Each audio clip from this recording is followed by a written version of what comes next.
Hola, ¿qué tal? Buenas noches, bienvenidos a este episodio 2 con el tema Centros de Atención Múltiple.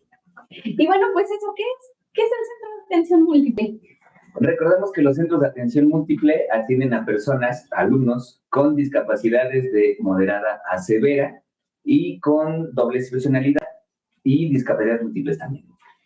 Recordemos también que el Centro de Atención Múltiple es una escuela que está especializada precisamente en trabajar con diversas discapacidades, ¿no? Que decíamos precisamente que trabajamos con discapacidad motora, discapacidad visual, auditiva, con discapacidad intelectual, o como decías, ¿no? Doble excepcionalidad o con doble discapacidad múltiple, trastornos, ¿no?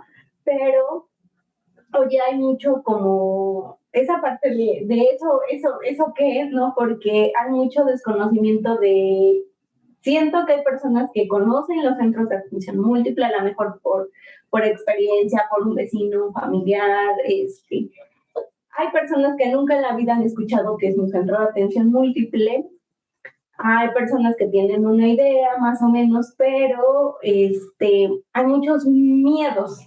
O sea, de verdad les dices una escuela de educación especial o un camp, y tanto sí me ha tocado como colegas de, por ejemplo, USAID, te da miedo, mi perro le da miedo, te da miedo esa parte de, ay, ¿cómo lo voy a mandar a un centro de atención? Yo creo que más que miedo, Bren, es esta parte de los mitos, ¿no? Del que puedan decir, ¿no? Un mito podría ser, es que se va a contagiar, ¿no? Es que se le va a pegar. Y eso es completamente un mito, ¿no? Porque no estamos hablando, lo decíamos en el episodio pasado, no es una enfermedad, al final de cuentas, ¿no? Es una condición que ya viene. Y eso es uno de los mitos. Yo creo que más que miedo son mitos, ¿no? Estos infundados, como que se lo chupó la luna, ¿no? O sea, también eso suele como ser un mito. Sus 5 minutos de fama de Popeye. Pero, sí, pues sí, realmente. ¿Qué momento más a mí me han dicho eso, ¿no? Es que se va a contagiar, ¿no? Imagínense ya cómo estoy. No es así, no funciona, no es una enfermedad. Platicábamos, ¿no? En nuestro episodio 1, realmente. La discapacidad es una condición de vida que no se quita, pues desafortunadamente, ¿no? O sea, no se quita, no se supera, no es que... Sí, simple y sencillamente, educación especial, centros de atención múltiple, trabajan directamente con el niño, con la familia, con el entorno, para tratar de hacer esto lo más amigable posible, para tratar de todos entendernos y adaptarnos, ¿no? Porque a fin de cuentas también está la parte de la empatía, ¿no? Pero bueno, ahorita yo creo que vamos a hablar de esa parte. Está la parte de empatía, pero pues tú también como neurodivergente tienes como esa parte de tus mismos, ¿cómo se llaman? Tus mismas necesidades, ¿no? Por así decirlo. Pero bueno, estamos hablando de los mitos que decíamos que me han dicho que es una enfermedad. Segunda, como recuerdo unos papás que llegaron a la escuela precisamente y había renuncia, ¿no? Como en muchos casos, no es solo, o sea, muchos casos van llegando con una renuncia extrema. Y decían, es que mi hijo no está loco, o sea, mi hijo no tiene que acudir a un centro de atención múltiple porque no está loco, porque... Y creo que algo que nos caracteriza es verlo con alegría, ¿no? Pues sí, a lo mejor por dentro yo soy bien enojona en el fondo. Sí, soy risueña, pero soy enojona en el fondo. Y decía, pues yo le decía al papá esa parte, ¿no? Pues no manches, locos, en realidad pues hay muchos, ¿no? Pero habemos muchas personas así que queremos comernos el mundo amor. Parecemos, pero no somos. Y le decía, imagínense, o sea, realmente no, o sea, de hecho, hasta estos hospitales psiquiatras dejaron, ¿no? de funcionar, entonces él sí tener claro que el CAM no es un hospital psiquiátrico, no es una guardería donde decir. vaya y, ay, bueno, sí, no sé qué hacer con mis hijos, los voy a dejar allá 5 horas, ¿no? Porque a fin de cuentas tenemos la jornada de una escuela del nivel en el que se encuentra el niño, o sea, preescolar son 3 horas, sea primaria son 5 horas, secundaria 5 horas y taller, una jornada laboral de 8 horas, ¿no? Que es la...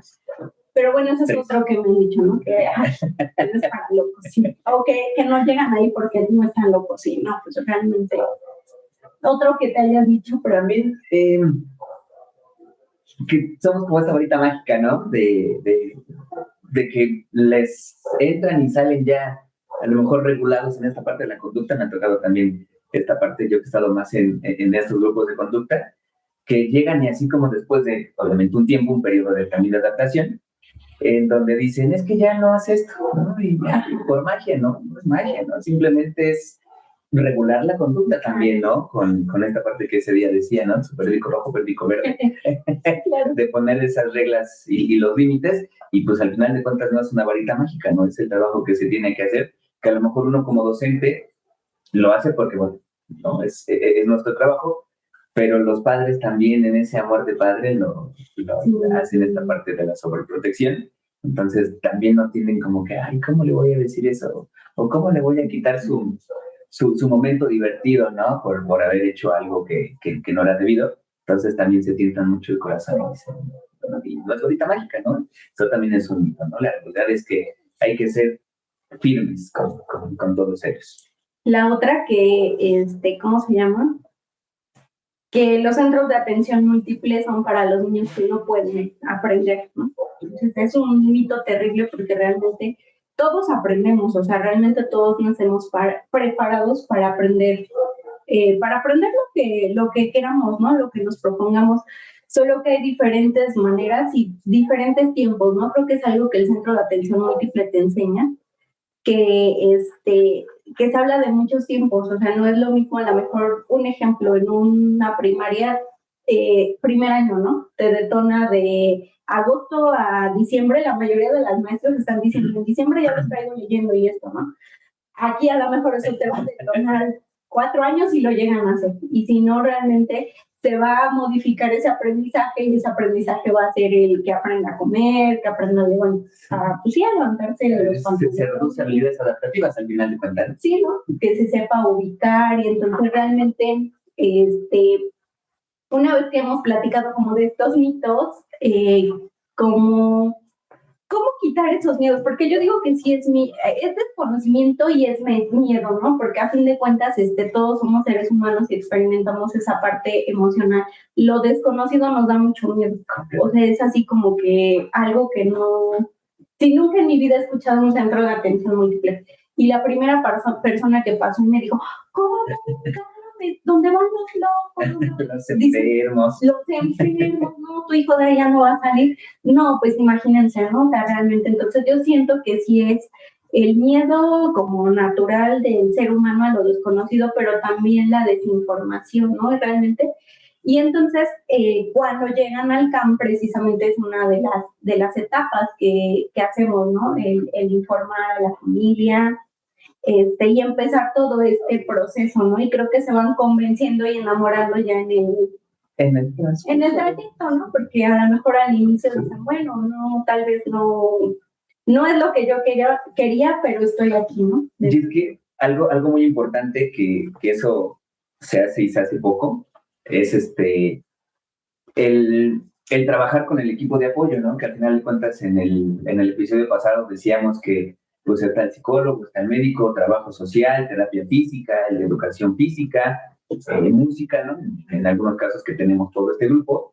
Y yo creo que para evitar también todo eso y para que también se enamoren, es el trabajo conjunto con ellos y lo que hemos hecho un par de veces, la sensibilización que se le hace, en donde psicología trabaja esa sensibilización y el médico les hace también esta parte de la lectura de la realidad, lo que decías, ¿no? A lo mejor quieren que aprendan a leer, pero realmente la condición que tiene el alumno le da para esta parte de habilidades adaptativas en cierto periodo, ¿no? Y ahí viene también un golpe muy fuerte para los papás porque viene este ciclo a través de su duelo, en donde tienen que volver a readaptarse a la condición de su hijo o de su hija, y poder realmente llevar a la par todo este trabajo que hacen los docentes de CAM, o sea, en general, en donde ya les hace su lectura de su realidad, y entonces también de ahí tomamos esta parte en donde puedes hacer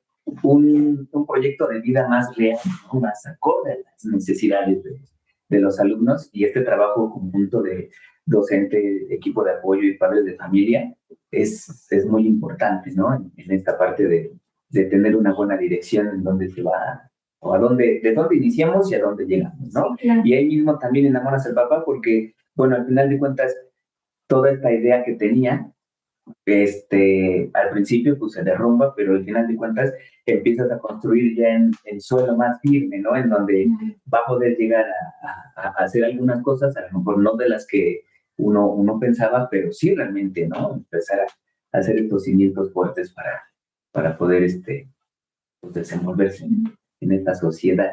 Y que aparte, como en estos mitos, realmente hacemos cosas bien bonitas, ¿no? Igual que un preescolar, igual que una primaria, igual que una secundaria, tenemos nuestros periodos de evaluación, tenemos nuestros festivales, ¿no? Porque muchas cosas, yo recuerdo el primer año que estuve en CAM, llegaba también una mamá de nuevo, pues sí, como de nuevo ingreso, y me decía, y aquí festejan el 15 de septiembre, y festejan el Día de Muertos, y sí, ¿no? O sea, realmente creo que es algo a lo que le apostamos mucho en esa parte social, porque realmente buscamos eso, que tanto los chicos tengan esa adaptación a la sociedad como la sociedad también a esta parte, ¿no? Y decíamos, muchas veces derribar mitos lo haces a través de la convivencia, ¿no? O sea, porque era extraño anteriormente la discapacidad, o porque fue pues juzgada así muy brutal, porque realmente qué hacían con los niños con discapacidad, ¿no? O sea, yo estaba el otro día viendo un video que decía, en los años 60 una persona con autismo encerrada, que ni siquiera sabía, ¿no?, la condición, y actualmente los niños con autismo, y dices, qué fortuna, porque están brincando, corriendo en los parques, en los centros comerciales, están tanto ellos como sus familias buscando la manera de adaptarse, o de, pues a fin de cuentas todos pasamos por esa parte, ¿no? De adaptarnos a un entorno, de sensibilizarnos o desensibilizarnos a ciertas cosas, ¿no? Entonces, creo que es algo que también el Centro de Atención Múltiple hace, que tenemos nuestros festivales, nuestros periodos de evaluación, nuestros cortes, entregamos reportes, a lo mejor la entrega de calificación es diferente, ¿no? Sí, sí, porque no se evalúa de forma cuantitativa, ¿no? Tenemos nuestra escolta también. También, sí, es esta parte de la identidad que tenemos, ¿no? Tanto como mexicanos, ¿no? Porque al final de cuentas cuando se hace honores, ¿no? Exacto, se hace todo lo que se hace, ¿no? El himno nacional, o sea, todo, la escala. Entonces, también manejamos esta parte, como decías, ¿no? De los festivales. Entonces, es también que ellos vayan generando esa identidad como mexicanos, obviamente, a medida de sí, como del trayecto. Ajá, exactamente. Y en esta parte de que decíamos de ir como resolviendo mitos y demás, nos hacían mucho una pregunta, tanto padres de familia como maestros o hasta especialistas, ¿no? También decían, ustedes que están ahí realmente, ¿cuáles consideran que son los criterios realmente para que un niño asista a camp? ¿Cuáles considerarías que llegan a ser como esas características, digamos, que pueden? Híjole, pues al final de cuentas, cuando llegan con esa sospecha, porque al final de cuentas hay algunos que durante el embarazo ya les dicen, ¿no? Viene con síndrome de Down, o hay la columna al momento de nacer, ¿no? Llega algún problema. Pero cuando no se tiene, yo creo que sí hay que identificar, ¿no? Ciertas conductas que tienen los alumnos. Por ejemplo, hay algunos que los quieren mandar a campo, pero a lo mejor solamente regular su conducta porque no tienen reglas y límites y no tienen ninguna discapacidad, ¿no? Claro. Es más trabajo con los papás que con el alumno. Sí. Precisamente, ¿no? Si ya tienen algún diagnóstico o algo, pues el saber qué discapacidad y qué grado de severidad tienen, ¿no? Y si alguno sospecha que su hijo viene o tiene alguna discapacidad, pues sí acudir a algún centro de atención múltiple, para que también logren hacer esa evaluación, ¿no? Yo creo que sí hay mucha divergencia en esto de los criterios de saber qué. Pues, yo siento que sí hay como tres grandes, sí. No sé tú qué. A ver.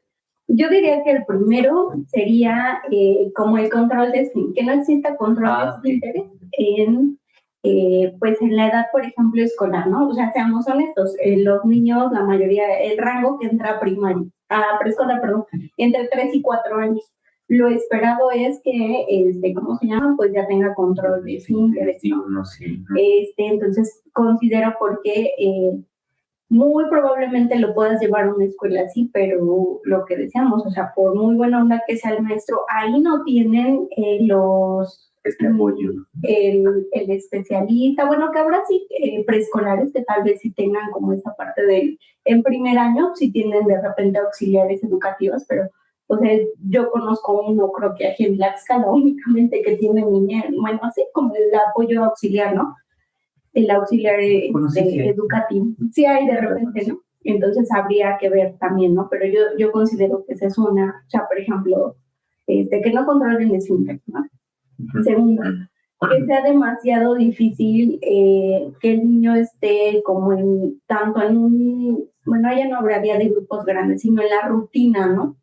Que no, por ejemplo, que no exista una imitación como tal, ¿no? Porque realmente, aunque tengan discapacidad, hay niños que te dan, como tú dices, a sentarte, pues a medio ponerte atención uno a uno, siento que sería un criterio que cuando uno a uno no hay como reciprocidad alguna, ¿no? Porque, sostener la mirada. Exacto, el sostener la mirada, el que la maestra diga, a ver, nos levantamos todos, ¿no? Y que el niño ande por allá en la esquina, ¿no? O sea, que ni siquiera tenga como conciencia del entorno, sería como un segundo foco rojo, ¿no? Esa parte de las habilidades, ¿no? Realmente,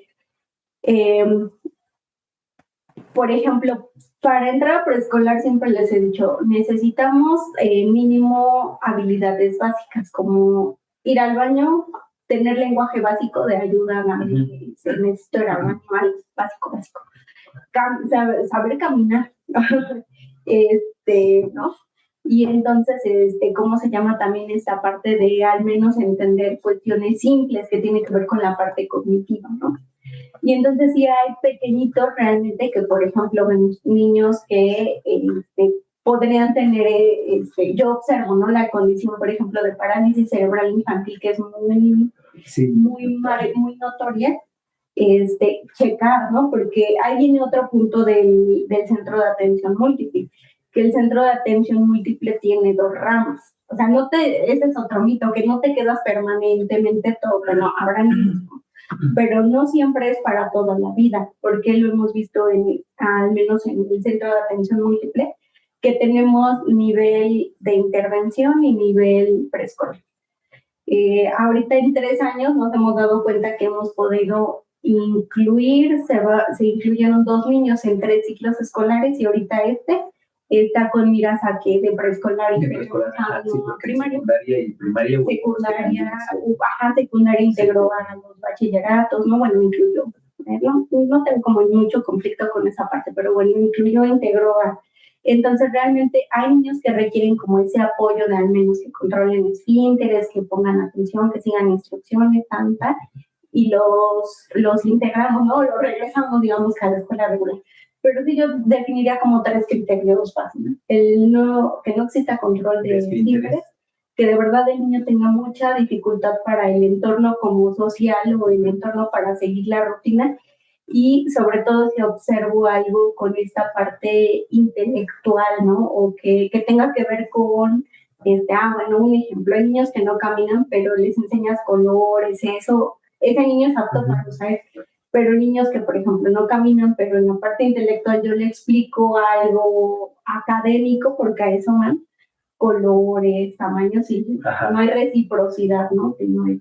Entonces serían como que alguno de los... Esos 3 poquitos rojos. Sí, cierto, tienes razón, ¿no? Al final de cuentas, mucho de eso o mucho de darse cuenta es por medio de la observación, ¿no? Decir, bueno, de tal edad corresponde estas características, y si no hay, entonces ya empiezas como a decir, bueno, Y ya hay mucha información en internet en donde puedes decir, bueno, de 0 a 1 año, ¿qué hace? ¿No?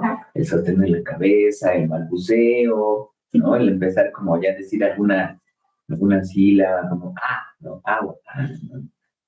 Identificando esta parte, ¿no? Sí, cierto, tienes razón, son esos 3 puntos muy importantes que son con base mucho a la observación, ¿no? De decir, no lo está haciendo, está faltando esto, y algunos a lo mejor falta porque no se ha estimulado correctamente, ¿no? Das una estimulación y dices, lo que decíamos, ¿no? Se viene en intervención temprana, ¿no? Se les da esta parte de la intervención temprana, y si lo saben hacer, o si ya lo pudieron hacer, ya las haces esta inclusión ya por regulares. Si no, bueno, le das continuidad y vas viendo hasta qué grado de apoyo necesita para ver si se va a una regular o se queda todavía. Incluso hay algunos que repiten para reforzar, ¿no? Si le faltó algo, se refuerza. Y voy a hacer un pequeño paréntesis, porque con esta parte que decías que se incluyó el ciclo pasado, una de esas niñas está haciendo sus videos de cocina y es sorda y muy bonitos el video y está, la verdad, muy entretenido. Está haciendo recetas esta alumna de primaria, ¿ya pasó a primaria? Sí, está en primero de primaria y pues aunque se mantengan el anonimato, a mí me gusta platicar esa experiencia porque estuvo bien bonita. O sea, a mí me gustó de verdad, digo, yo sé que los papás llegan, pero de verdad no saben cuánto, bueno, al menos yo cuánto luché contra marea porque desafortunadamente cuando yo llegué a esa escuela estábamos en una situación difícil, ¿no? Yo llego y le empiezo a observar y yo decía, no, o sea, de verdad esta niña necesita estar en otros ambientes, porque no es, les decía, no es que sea no es malo el centro de atención múltiple, pero estás de acuerdo que no es lo mismo que vengo a un espacio donde me enseñan a mí como a leer, a escribir, mientras a los demás les están enseñando a levantarse pantalones, a usar cucharita y demás. Y entonces ella es una niña que me ayudaba demasiado, ¿no? O sea, se volvió mi monitor, mi ayuda y todo. Y pues ya veíamos contenidos así un poquito más elevados y todo, y que coincidía mucho que mi hija iba como a la par, ¿no? Y entonces decía, no inventes, está para un preescolar, o sea, realmente da la situación, ¿no? Cuando comento eso como en la parte fácil de no, porque obviamente nos quedamos en una matrícula, ¿no? Entonces viene la parte que ahí no me quedo, no me quedo satisfecha, yo luché y de verdad, aunque fue contracorriente, senté a los papás y les expliqué y les dije, miren, de verdad su hija, y ahí está el ejemplo, no sé, de verdad su hija está para cosas muy, muy grandes, para hacer una carrera, para total autonomía, para precisamente lograr la lectura, la escritura, pero con una situación especializada. Y al principio había miedo, ¿no? O sea, varios compañeros ya me habían comentado, no, es que pues no quieren, ¿no? Yo decía, ¿cómo? Y desde el primer momento que yo platiqué con ellos, fue a decir, no, todo uno de ellos fue a decir, sí, tiene razón, y sí, y le dijimos, y no vamos a quitar el dedo del renglón y vamos a luchar, y afortunadamente tuvimos un buen cambio en la escuela, y una muy buena directora, y ella fue la que ya impulsó toda esa parte y me acompañó a tocar las puertas al preescolar y a pedir, y el preescolar, la verdad, bien bonito recibimiento, hasta nos dijo, no, tranquilas, dice, creo que están más nerviosas que nosotros, dice, no es la primera vez que tenemos como esta experiencia, vamos a tratar de hacer lo mejor posible. Y sí, no, o sea, fue padre que en diciembre les decía que compartíamos con, pues fue al mismo preescolar buenísimo, ¿no? Entonces realmente veíamos las actividades, y un diciembre yo les mandaba en el grupo porque ella tuvo el protagónico en diciembre, yo estaba así llorando, ay, qué bonito, porque sí, o sea, realmente son de esas cosas que dices, ay, si yo hubiera caído en esa parte, sí, si yo hubiera caído en esa parte, pues trabajo ya. Yo vengo y no me importa ni lo que piensen los papás ni los demás, ni realmente. Dije, no, o sea, realmente creo que educación especial es eso, ¿no? En tratar de darle a todos lo que necesitan en el mejor momento, que no somos solo un número, una matrícula, ¿no? O sea, que hay que ser honestos, si lo requieren, se quedan, y si no, abrimos las puertas y pues sí, vámonos, ¿no? Como a enfrentarnos al mundo, a luchar, a buscar cosas. Y ahí viene una pregunta bien bonita.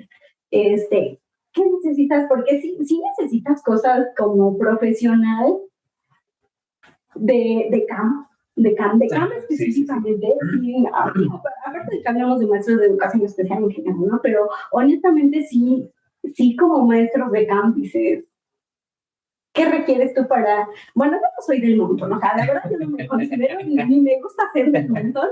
Dices, no, sí tienes, decíamos esa parte, ¿no? De especialista, especial porque eres especialista y porque requieres esa especialidad. Sí. Entonces, realmente... necesarias. Exacto. ¿Tú qué consideras? Yo qué considero, primero, y lo acabaste de mencionar, tener esta parte de no quitar ese dedo del renglón, ¿no? De sensibilizar a los padres, ¿no? Porque decías, al principio tenían miedo, ¿no? O los compañeros decían que tenían miedo, ¿no? Efectivamente, lo decías hace un ratito, el cambio, algo nuevo, da miedo, pero al final de cuentas, si no hay caos, no hay cambio, ¿no?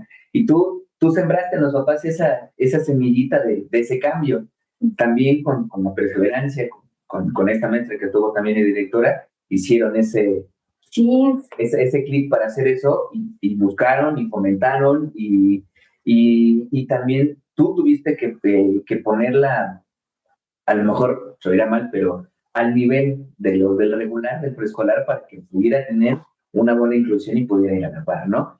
Yo creo que somos obstinados, porque es ponerse objetivos, tenerlos muy claros y tener también, lo platicábamos, ¿no? Todas estas herramientas en cuestión de metodologías para poder dar eso, ¿no?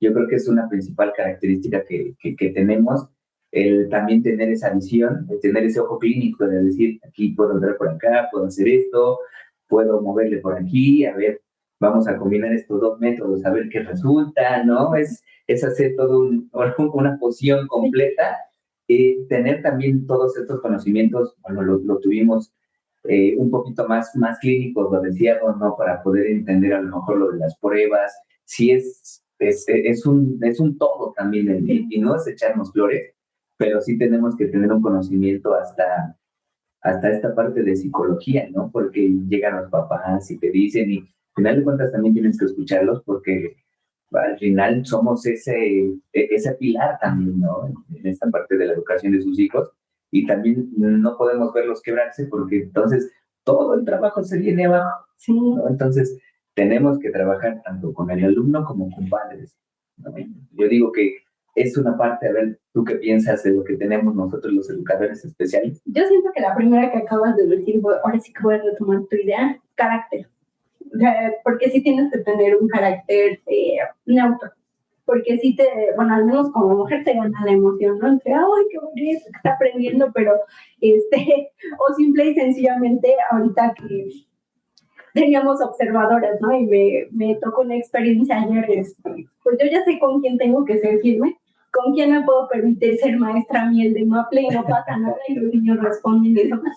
Y pues yo creo que ayer fue una personita nueva al salón y de haber dicho, no, pues está tronchatoro, ¿no? Y le voy a demostrar que no, que así no funcionan las cosas y sopas, ¿no? Vienen las consecuencias que en el momento yo dije, pues que pasen y que sucedan, me voy a hacer un lado porque quiero que aprendan también.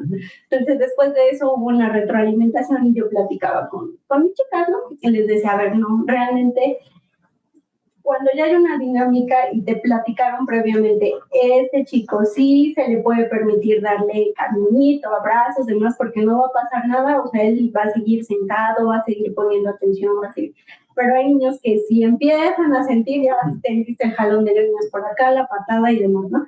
Entonces yo siento que sí un carácter neutro que tenga como esa parte, ¿no? De tanto, sí la parte emocional, pero también la parte de disciplina, o sea, sí siento que el carácter, la creatividad, porque realmente son dos cosas nos hemos inventado también. Esa no se me da.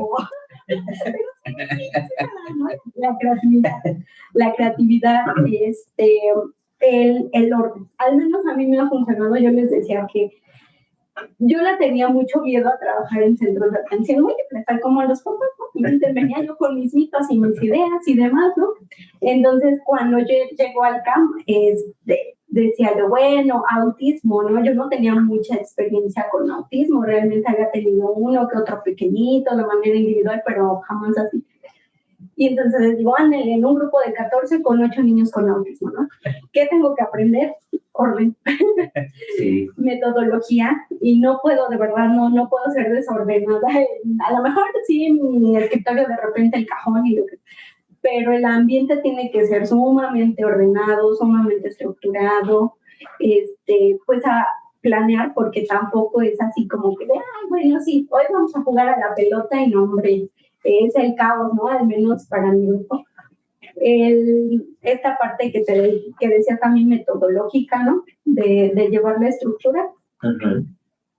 Y pues sí, esta parte de... El evitar los sobreestímulos visuales y auditivos también, ¿no? Porque con 8, con que un estímulo auditivo o visual les moleste, y es como cadena. La observación. Sí. La observación. Creo que es otro que no puedes dejar de, si quieres estar en centros de atención múltiple, la observación. Y es cierto, decía ese ojo clínico, ¿no? Porque tienes que ver si es un berrinche o si es una crisis. Algo bien difícil. Porque el berrinche ese se deja que se acabe y entonces ya lo sientas, ¿no? Pero en una crisis esa sí es un poquito más de contención, ¿no? Ahora, tú tienes un ejemplo como de berrinche y de crisis. Sí. No se pueden decir nombres, efectivamente. No. Pero, bueno, nos han de ubicar, ¿no? En el ciclo pasado hubo uno que eran berrinches porque no se le daban las cosas. Y entonces, bueno, más que berrinche, ya también entraba esta parte de la violencia, ¿no? Porque ya pegaba con este afán de hacer daño. Entonces, era al inicio, con el diagnóstico, yo dije, bueno, hay que hacer contención, pero no porque entre más se contenía, más crecía el berrinche, ¿no? Más crecía los golpes, los insultos, ¿no? El aventar cosas, el escupir, todo, y agarraba parejo. Entonces, lo que opté en un cierto momento fue esta parte de dejarlo, ¿no? El berrinche, dejarlo, dejar. Sí, por seguridad, se tenían que retirar los demás alumnos para que no sufrieran estos golpes. Y al final de que terminaba el berrinche, era así de, bueno, ya estás tranquilo, ya viste lo que hiciste, sí, acomoda, ¿no? Y era esta parte de sentarme, de ponerme a su nivel visual y precisamente hacerles saber lo que había hecho y las consecuencias que tenían al final de cuentas, porque todo trae una consecuencia. Entonces también ya al final él era más como, ya cuando estaba tranquilo, más de, ¿me disculpas? ¿No? Y el abrazo y todo. Entonces, sí se le correspondía el abrazo, pero nada más era así como de, bueno, ya no lo hagas y retirarlo, ¿no? Para que tampoco llegara esta parte como del apapacho y decir, bueno, ya pedí perdón, ya pedí disculpas, ya no pasó nada, ¿no? Y al final de cuentas venía una consecuencia que era, a lo mejor si el recreo era de media hora, se le quitaban unos 5 o 10 minutos, ¿no? De eso, o algunas cosas que a él le gustaban. Por ejemplo, nosotros trabajábamos mucho con un iPad para la formación de palabras, con esta parte de los sistemas aumentativos alternativos de comunicación. Entonces, se le retiraba también eso, ¿no? Y se le explicaba el por qué se le retiraba. Entonces, así se reguló esta parte de los berrinches. Había otro alumno que entraba en crisis cuando eran más de frustración, cuando algo no podía hacer. Entonces empezaba también a gritar y a pegar, y con él sí era el agarrarlo de las manos, el sentarlo sí con firmeza y decirle, a ver, tranquilo, ¿qué tienes? ¿Qué necesitas? ¿No? Y ya entre este poco lenguaje que tenía, se daba a entender, te ayudo, ¿no? Entonces se evitaba, ¿no? La crisis, porque si la dejas crecer, entonces obviamente los resultados son peores y la crisis es más difícil como de contener. Entonces empieza la crisis y en ese momento se tiene que actuar, ¿no? Esa parte de, a ver, no pasa nada, tranquilo, ¿no? Yo tenía autismo, entonces se trataba uno de regular, mordía mucho, entonces se le daba también, siempre trae un chile, ¿no? Sí. ¿No?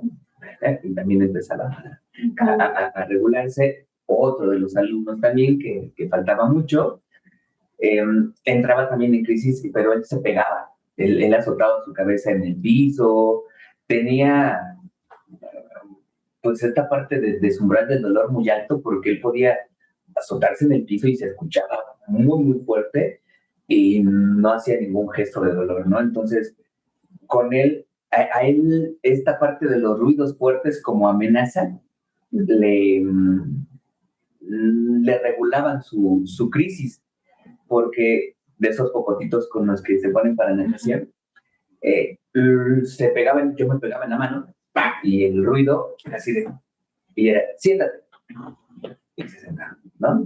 Y una vez sentado, ya teniendo su atención, ella era, a ver, ¿qué necesita? ¿No? A veces por no poder abrir su agua o lo de su refresco, si no se le daba lo que él quería, entraba en esa crisis, ¿no? Entonces era hacer un ruido fuerte, ponía atención, siéntate, se sentaba y, ¿no?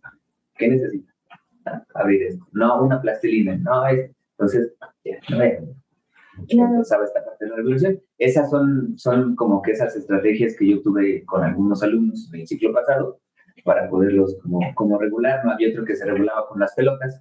Entonces, cuando empezaba a entrar en crisis, una pelotita empezaba a jugar con ella, se regulaba, ¿no? Es esta parte, decías, de la observación. A ver, ¿qué podemos hacer para regularlos? Porque al final de cuentas, los alumnos con autismo tienen diferentes formas de regularse, ¿no? Había uno que le dabas texturas, vomitaba, o olores o comidas, y vomitaba, ¿no? Hay algunos que sí se regulan con olores, con sonidos, con texturas, pero hay algunos que les causa esta hipersensibilidad, ¿no? Que tienen de sentir una textura y, ¿no? Su respuesta es vomitar. Sí, sí, esas son como estrategias, tú decías muy bien, la observación es muy importante porque entonces sabes cómo actuar, ¿no? Si no prestas esta atención, entonces no vas a saber qué es. Y viene algo bien característico del educador especial, la toma de decisiones en el momento, porque una toma de decisiones tiene que ser crucial.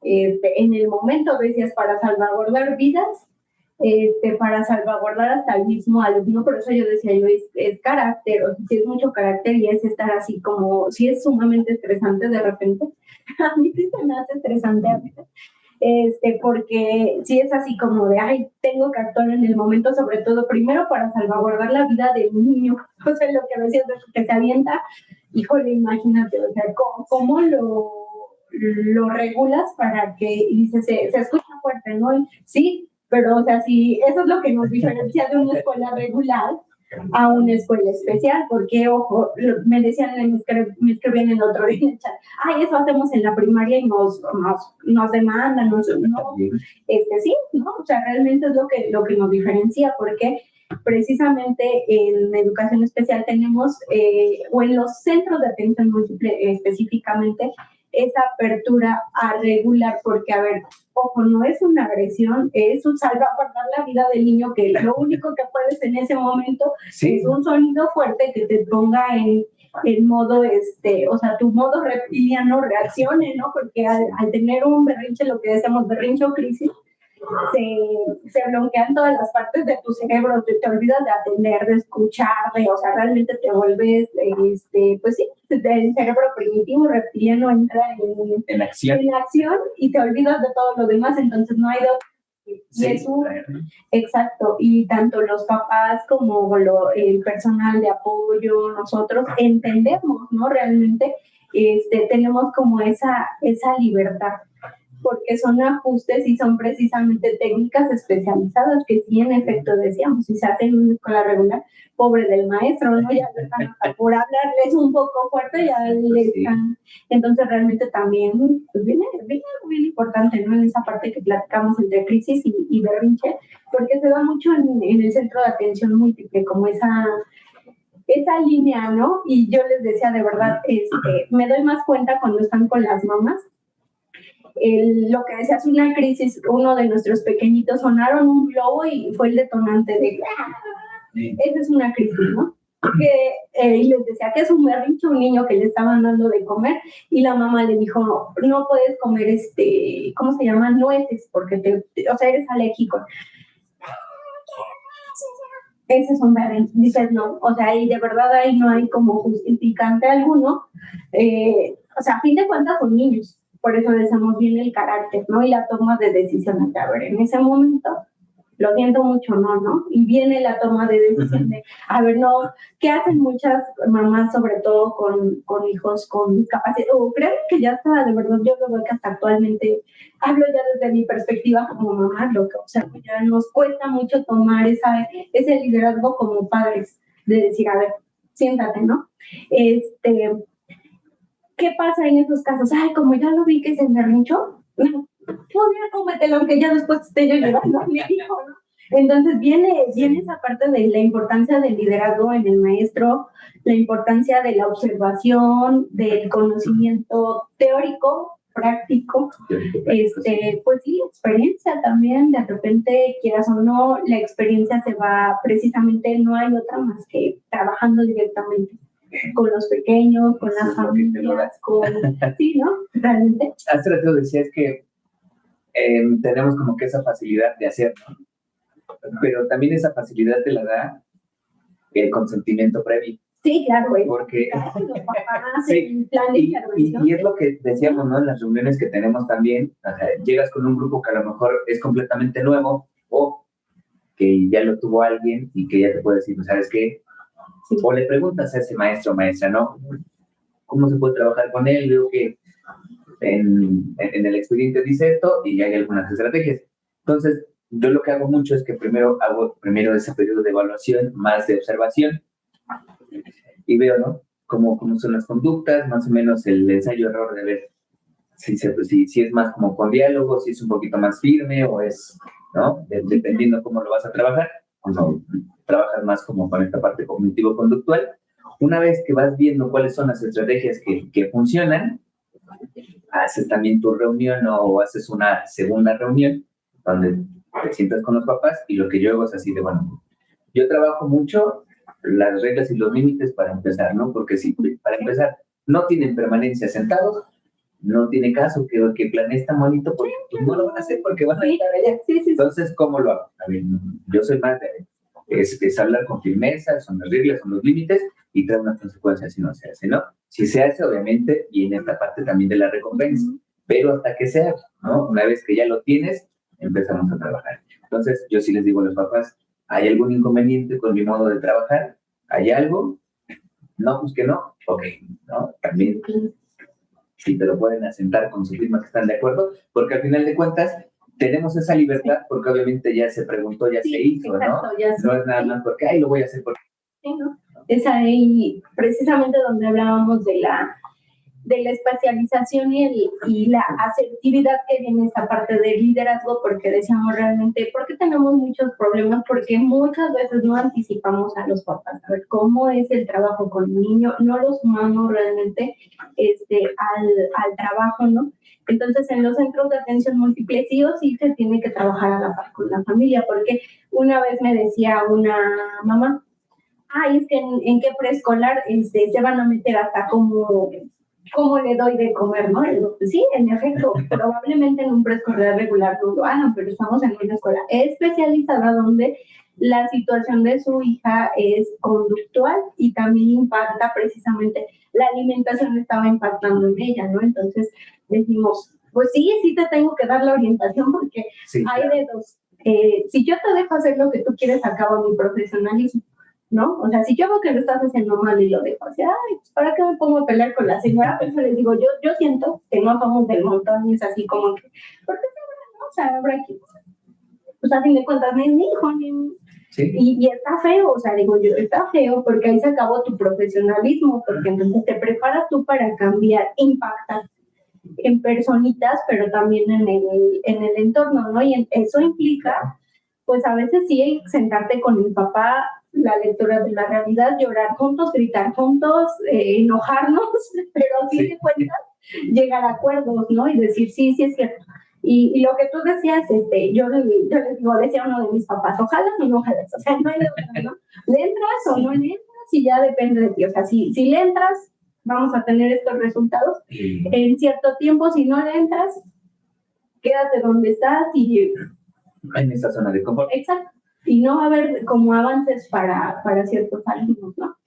Pero son como de las grandes características que tiene que tener el profesional. El educador especial, sobre todo dentro de los centros de atención múltiple, que, bueno, es en general, ¿no? Pero bueno, ¿por qué no tenerle miedo a los centros de atención múltiple? ¿Por qué no? ¿Como docente o como...? Como docente y como papá, ¿no? O sea, porque... Yo creo que el centro de atención múltiple como docente no hay que tenerle miedo porque al final de cuentas a lo mejor los cambios no son tan grandes, pero son muy significativos, sí, ¿no? Porque el hecho de que puedan vestirse, comer, asearse por sí solos, también ya es un gran cambio porque también le quitas un peso a la familia, ¿no? El de me tengo que bañar, lo tengo que cambiar, tengo que comer, lo tengo que asear, ¿no? Cuando ya lo hacen solos, también esa parte ya es muy bonito y muy satisfactorio porque también cuando ves esos pequeños logros, esos cambios, dices, se logró, ¿no? Porque obviamente sabes todo lo que viene atrás del alumno, ¿no? Tanto en las condiciones por la discapacidad como en la cuestión familiar y social. Cuando hay cambios dices, eso enorgullece demasiado, ¿no? El hecho también de que los papás te lo reconozcan es muy gratificante, ¿no? Es mejor que 1000 regalos. ¿Y cómo, perdón? Es que eso de los regalos te iba a decir que actualmente, por ejemplo, a mí me han dicho es que ya no valorizan al maestro, pues le dicen cosas, lo agreden. Y digo, bueno, la verdad, nosotros desde nuestra experiencia estamos en plena ciudad, ¿no? O sea, una escuela citadina. Sí, en plena ciudad, donde dijeras, ay, los papás ya están como en un mood ya muy de ciudad, donde ya nada más les importa qué le vas a enseñar a mi hijo, por ejemplo, como en estados que tenemos así vecinos en Puebla, tengo amigas maestras que trabajan en el centro de Puebla y dicen, ay, no es feo, o sea, está feo estar en el centro porque los papás están ahí, ya vi casi se enseña, ya vi tan.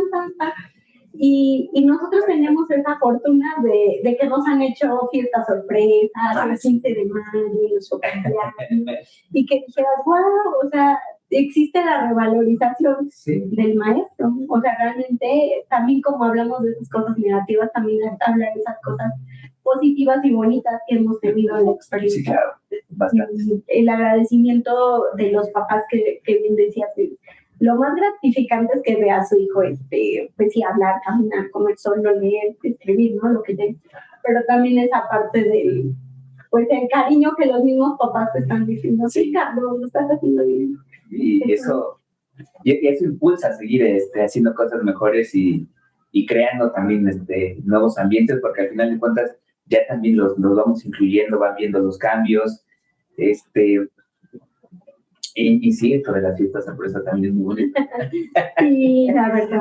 Y en general no tener miedo a los centros de atención múltiple porque no solamente se trabajan discapacidades, ¿no? Lo decíamos del programa pasado, en donde también se toma en cuenta o se trabaja con alumnos con aptitudes sobresalientes. Entonces, no solamente es para alumnos con discapacidad, hay algunos casos en donde también pueden llegar como de manera itinerante, ¿no? A los grupos, porque bueno, en nuestro centro de trabajo también tenemos la parte de rehabilitación, entonces no a veces van como tal al trabajo en aula, ¿no? Van como por esta parte del apoyo de rehabilitación, de la canalización de alguien. Entonces, acérquense si tienen la sospecha, sí, ¿no? Lo decía hace ratito Bren, ¿no? Estos 3 puntos, estos 3 focos rojos de lo que puede hacer un niño a cierta edad y no lo hace, entonces, bueno, vamos haciendo esa listita, sí, claro. y no le tengan miedo, porque al final de cuentas se hace una evaluación. Si no es para acá, se manda regular. Si es para acá, bueno, se queda. Y realmente la atención va a ser la que requiere el alumno, ¿no? Porque en una regular, con ese afán de que se vaya a regular, pues no van a dar la misma atención. Y ojo, no hablo mal de las regulares, pero lo decíamos en el primer episodio, en el anterior, es educación especial porque también estamos especializados en, ¿no? Entonces, no tengan miedo. Sí, yo también diría así como papá, no tengas miedo de que realmente tu hijo aprenda, porque a veces eso es lo que sucede en los centros de atención múltiple.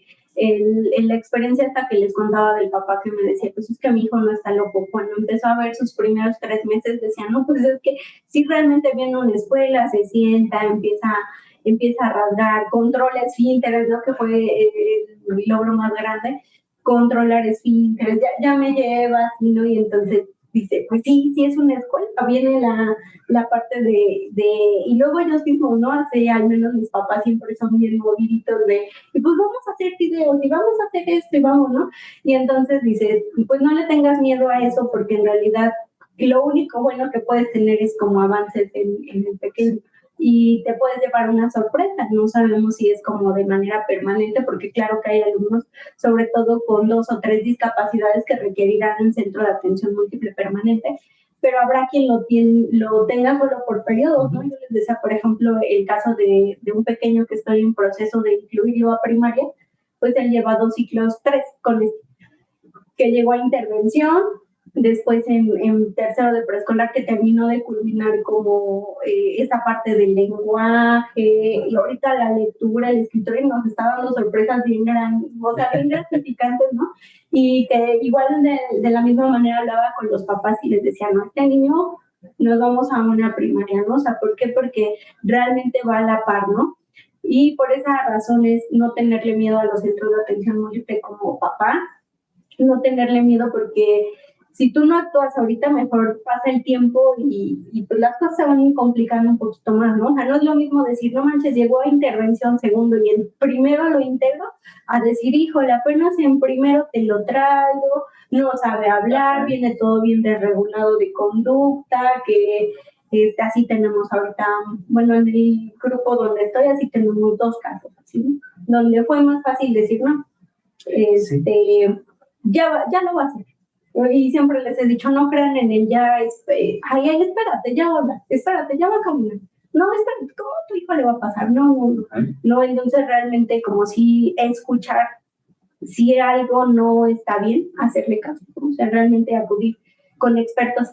Y como profesionales, ¿por qué no tenerle miedo al campo? Porque bueno, no te mantiene en zona de confort, realmente. O sea, todo si no te gusta hacer como rutinario, el centro de atención múltiple es de los lugares donde cada día es diferente y te pasa cada anécdota. Aunque hay rutinas. Pero no siempre son las mismas. Sí, no te llevas cada sorpresa y aparte, pues esa parte de especialización, ¿no? Que deseamos realmente siempre apostarle al, pues no quedarme como cualquiera, ¿no? O sea, de verdad lo he dicho y lo repito, muchas veces he tenido la oportunidad de estar en muchas zonas de educación especial, a nivel estatal, a nivel, pues sí, nacional. Y me da tristeza cuando me encuentro pues lugares así, ¿no? Donde ya bueno, casi, ya no hay nada que hacer, ya es mi destino acá, y dices, no manches, no, muévete, ¿no? Entonces es uno de los motivos para no tenerles como maestro. O sea, realmente a la profesionalización, a la actualización, al dinamismo. Sí. Y bueno, pues eso es todo por hoy. Espero les haya gustado. No se olviden de compartirnos. Y nos vemos el siguiente jueves, misma hora, mismo canal. Y ojalá nos puedan ahí platicar qué temas les gustaría, ¿no? Realmente. Que platiquemos. A lo mejor ya irnos directamente como a una neurodivergencia específica. Hablar de conducta, esto que dijiste ahorita entre la crisis y sería un súper buen tema, ¿no?